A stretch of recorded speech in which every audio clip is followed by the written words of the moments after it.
Advent blessings to you, brothers and sisters. It's Pastor Bill, and I'm broadcasting this week's midweek message again from the family room of our San Diego home.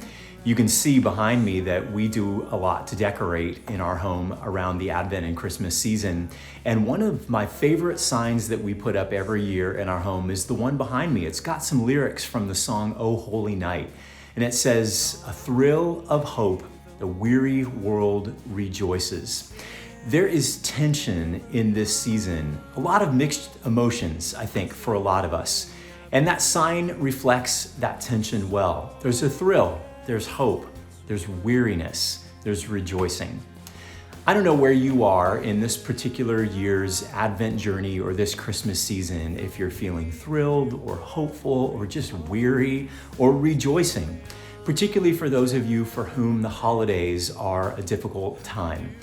I want to ask that God's presence would be with you very richly, warmly in this season to show His grace, His comfort, His love, His presence to you, with the hope that your congregation and community will surround you to fill in the gaps that may feel lonely or uncertain, maybe a little bit desperate or hopeless as a pandemic continues to rage through our world, as we hear lots of conflict and division in the news and in current events.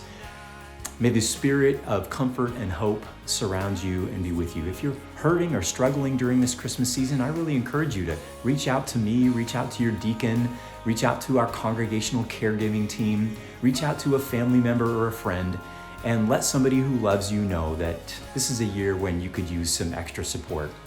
I think God's grace will rise up in your life and you'll be reminded of the community that you have around you that loves you and cares for you. If you are in a season of thrill or hope or rejoicing, then I join you in that, and I'm excited to celebrate the remainder of this Advent season with you.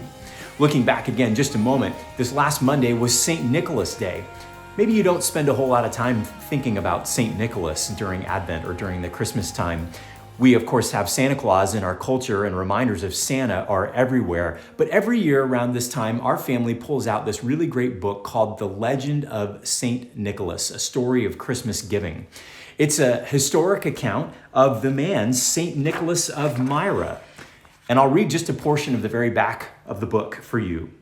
There are many legends and traditions connected to our modern Santa Claus. According to tradition, about 300 years after Christ, a man named Nicholas lived in a seaport town of Myra in the region we now call Turkey.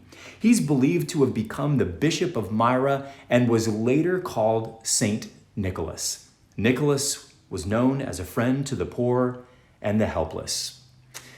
Nicholas is a big part of our tradition of who we call Santa Claus. And so even in the recognition of Santa Claus in our culture, we can remember a man in history who loved Jesus, who cared about the poor, who gave generously with the gifts that he had to give, and reflected this passage from James chapter 1.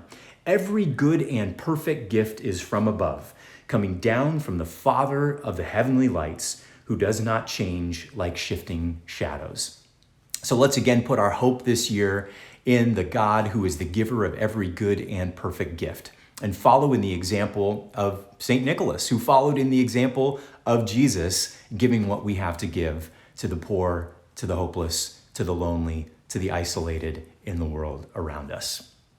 Another tension that I felt at Christmas time this year is the tension of a comment that I got from one of my 06 level captains, a fellow chaplain named Timothy, who visited Pacific Beach Presbyterian Church for worship this last Sunday on December 5th. And after the service, he said, "Hey, I really loved the service, enjoyed being with you guys, but I want you to know that no one came up to say hello to me today." The people who greeted him were the ushers at the door who were handing out bulletins, but nobody else from the congregation said hello to my friend this last Sunday.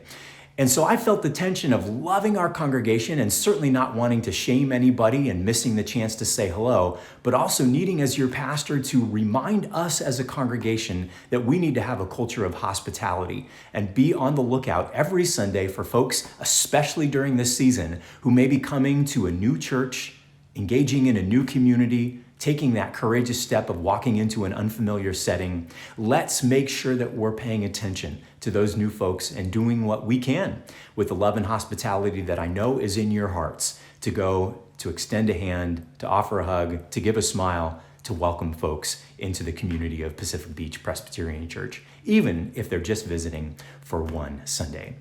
I'm also feeling the tension of wanting to be with you this coming Sunday, but missing the chance to worship with you in person because I'm going to be at a quarterly drill weekend up at Naval Base Kitsap. So much appreciation to Grant Kay, who's going to provide this Sunday's message in our continuing series on the music of Christmas. He's going to be preaching about joy to the world and the great history of that song and its connection to the theme of joy in our Advent season.